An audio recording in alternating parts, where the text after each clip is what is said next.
As Minister James Pratt here, thank you so very much for watching. As always, I hope my videos have been an encouragement to you. This is the next video in a series that I'm doing called Lessons from Brokenness. And if you've not gotten a chance to watch the first videos that I've done, I encourage you to do so.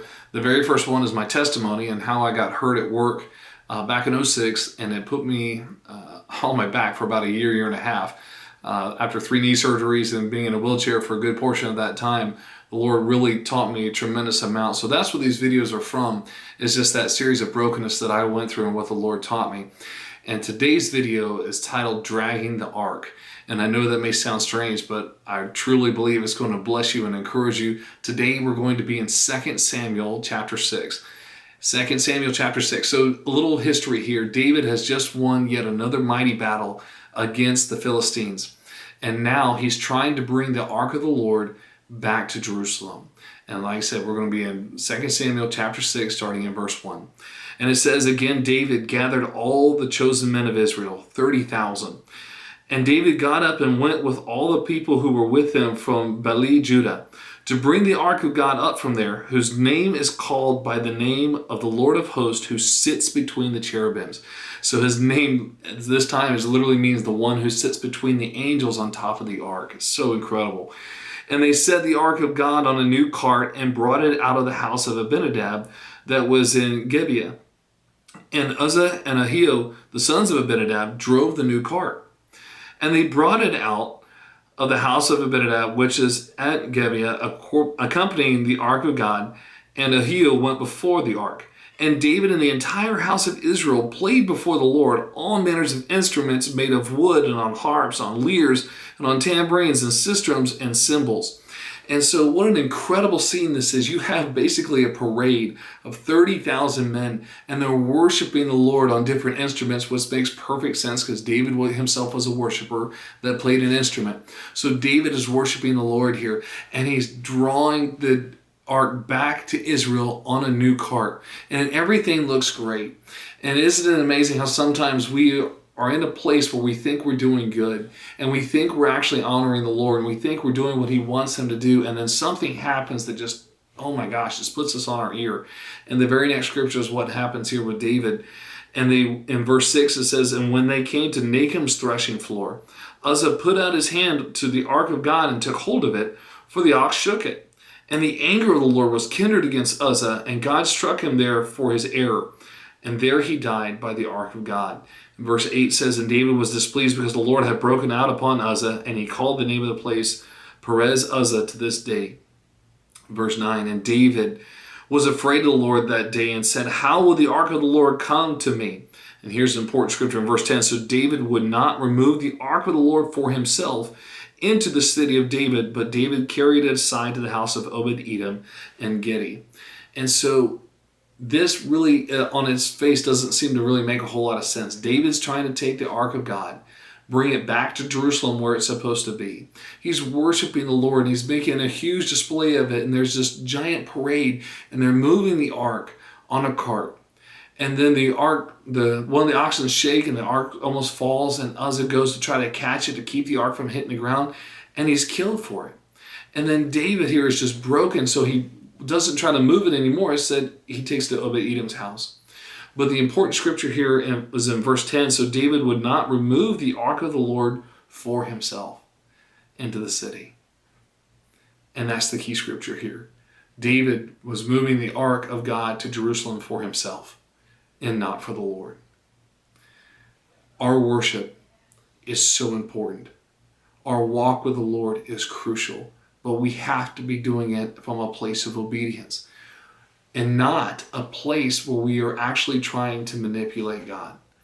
And there are times when hardship comes and brokenness comes, and we start trying to drag the ark. We start trying to move God on our terms and make God do things that we feel He needs to do, and heal people that we want Him to heal, and bless people that we want Him to bless, and do the things that we want Him to do. And we are literally dragging this ark, the ark of God, to a place where we think it needs to be.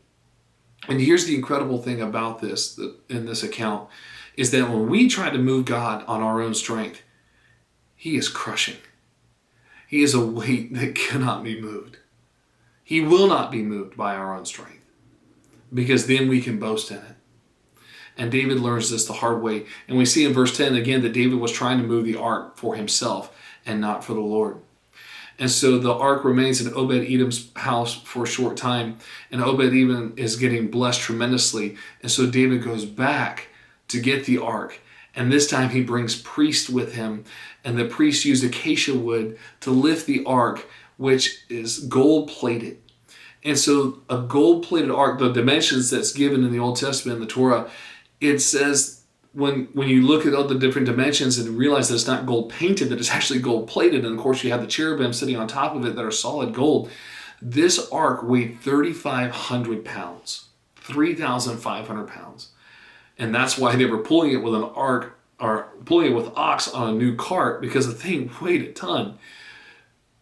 But that's not how the Lord wanted it moved, because men are being glorified in that worship and not him. And how many times have we done that, where we worship the Lord from a place of manipulation and not of a place of faith, not of a place of humility or brokenness. And it is actually possible, hear me on this, it is actually possible, I believe, to have faithless faith. I want you to think about that. Faithless faith. And what I mean by that is that you believe in God. You believe there is a God. You believe Jesus died. You believe he rose from the grave. You believe that. But when it comes to him having any kind of power or authority in your life, you don't.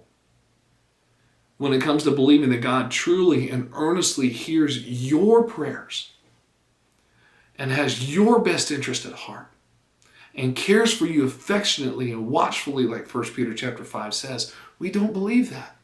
So it's a faithless faith. We have faith that God exists. We have faith that Jesus died and rose. But outside of that, we've got nothing. And it's because these times of brokenness come that we feel that the Lord's blessings and his mercy and his healing isn't always for us. But we can't drag him to the places we want him to be. We can't make him do the things we want him to do.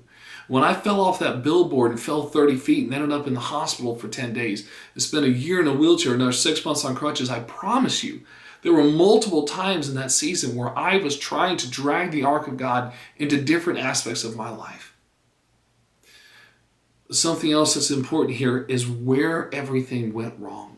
You'll notice in this account in verse 6 that it says that when they got to Nahum's threshing floor, the threshing floor is where wheat would be separated from the chaff and things would be thrown up in the air. I know you know that feeling. When you go through a hardship or something that just blindsides you, it feels like your entire life just went up into the air. It's because it did.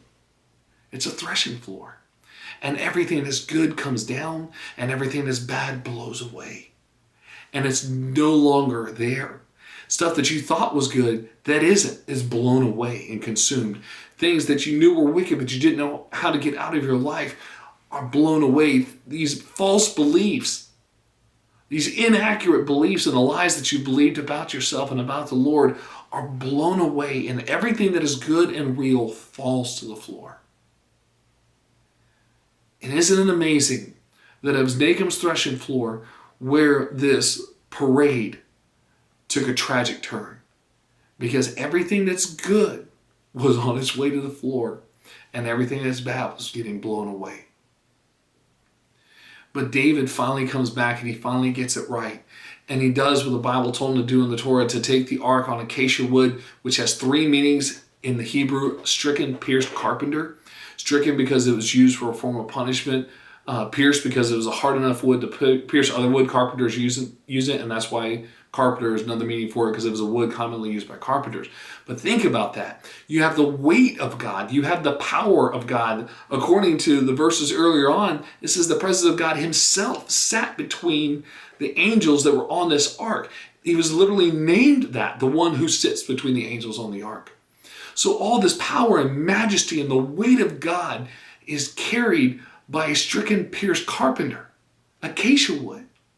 And it's the priests, the men of God who've been set aside for him and his service, that hoists that 3,500-pound ark up on the acacia wood and carry it effortlessly. Because the only way you're going to move God, the only way that you can please him, the only way that you can sustain the power and the weight and the glory and the awesomeness of God is through Christ. And there's no other way. And then Hebrews 11:6 tells us that we know that without faith it is impossible to please God. But when we do pray, we must believe that He exists and that He is a rewarder of those who earnestly and diligently seek Him out. That is the only way we are going to be able to move the power and the might and the presence and the power and the majesty of God in our lives, is through faith. But at the same time, and you can see many times in Scripture too, we don't always get a say in what the Lord is going to do and how He's going to do it. I love Shadrach, Meshach, and Abednego's heart when they're standing before the king in the burning furnace, and they said, "Hear us, O king. Our God can save us, but even if He doesn't, we still will not bow." We know He has the power. We know He has the authority. We know He has the ability. But even if He doesn't, we still will not bow. That is the faith that moves God. And you can proclaim that from your own lips. That even if this marriage isn't restored, even if my health isn't restored, even if my children don't come back to Christ, even if my finances don't ever recover, I still will not bow. Because He is worth it. I love what Vlad said with Hunger Generation. He says that God is worth everything you are afraid of losing. He is worth everything you are afraid of losing. Such an incredible statement.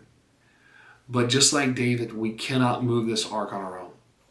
We can't manipulate it in our own way. The only way God is moved is by faith. And in these times of brokenness, these times of refining, in the threshing floors of our lives, we have to know that everything that's good will come down and everything that's bad will blow away if we allow it. If we say, "All right, Lord, I don't understand. I don't know what you're doing. I don't get it. This doesn't make any sense to me. But I have faith that you are a good God. And you are worthy of our praise." And Hebrews 10 says that we can hold fast to our confession of faith without wavering. For the one who has promised us is faithful. Our God is faithful. Your God is faithful. He will never leave you nor forsake you, no matter how hard the times are going. But again, you cannot move God on your terms. You have to have the faith and belief that will move God on His terms. When David comes back and he gets the ark with the priest, he then strips himself of his garments and he's dancing practically in his underwear, or in the culture at that time, pretty much naked. And he's dancing around before the Lord like a wild man. And the picture here is that he has decreased, he has humbled himself so that the Lord, the presence of God, the ark of God might increase. And now the focus is off of David and on the Lord where it needs to be. Is your worship you-centered, or is it Christ-centered? Do you worship in a way that brings you honor and glory, or in a way that honors Him? The Lord is so concerned about His worship. It is so precious to Him. That's why He commands us to worship Him in spirit and in truth. Don't worship the way everyone around you wants you to worship. Don't be concerned about what other people will think. You worship exactly the way the Lord wants you to, and that you are being led to. If that's on your face, it's on your face. If it's on your knees, it's on your knees. If it's with tears pouring down your face, let them flow. Worship the Lord in spirit and in truth. Honor Him the way He deserves.